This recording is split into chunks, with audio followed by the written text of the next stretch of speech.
অনুষ্ঠান বাড়িতে যে সর্ষে পাবদা খেয়ে থাকেন সেই রেসিপি আমি আজকে আপনাদের সাথে শেয়ার করব। এখানে আমি 5টা পাবদা মাছ নিয়ে নিয়েছি। প্রথমেই দিয়ে দেব স্বাদমতো লবণ, 1 চামচ হলুদ গুঁড়ো, হাফ চামচ মতো ময়দা ও 1 চামচ সরষের তেল।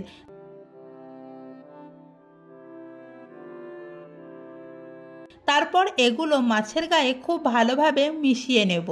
এখানে ময়দা ও সরষের তেল ব্যবহার করেছি কারণ মাছগুলো যখন তেলে ভাজবো তখন যেন কড়াইয়ের সাথে না লেগে যায়। ভালোভাবে মাখানো হয়ে গেলে এটা 10 মিনিটের জন্য এভাবেই রেখে দিতে হবে। তারপর একটি পেস্ট বানিয়ে নিতে হবে। এর জন্য লাগবে 1 চামচ জিরে, 8 থেকে 9টা কাজু বাদাম, আদা কুচি, 6 থেকে 7টা কাঁচা লঙ্কা, সাথে 2টো পাকা লঙ্কা এবং 1.5 চামচ কালো সর্ষে নিয়েছি। তারপর এগুলোকে একটি মিক্সির জারে নিয়ে অল্প জল দিয়ে একটা পেস্ট করে নিতে হবে।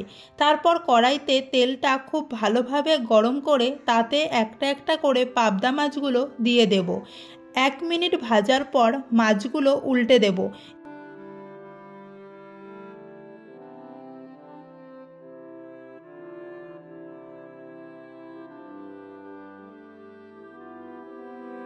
একটু দেখে নেব মাছটা ঠিকভাবে ভাজা হয়েছে কিনা।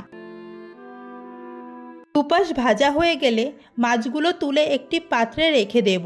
গ্যাসের ফ্লেম লো করে ওই তেলের মধ্যেই অল্প কালো জিরে দিয়ে দেব।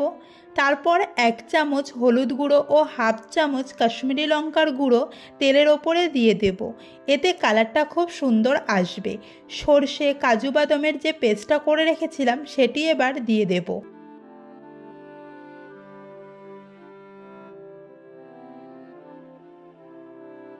তারপর এর মধ্যে 1 চামচ লবণ, হাফ চামচ চিনি দিয়ে মশলাটা ভালোভাবে কষিয়ে নেব।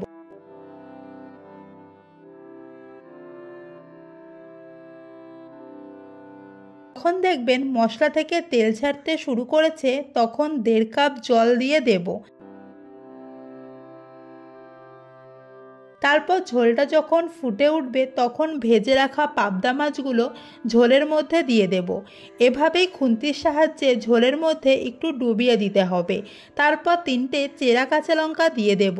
তারপর বেশ কিছুক্ষণ ফোটাতে হবে। যদি আমার ভিডিও আপনি প্রথম দেখে থাকেন তাহলে অবশ্যই চ্যানেলটি সাবস্ক্রাইব করে দিয়ে পাশে থাকা বেল আইকনটি প্রেস করে অল করে দেবেন।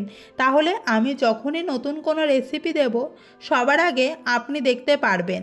ঝোলটা এইভাবে শুকিয়ে আসলে ওপর থেকে কুচি করে রাখা ধনেপাতা ছড়িয়ে দেব।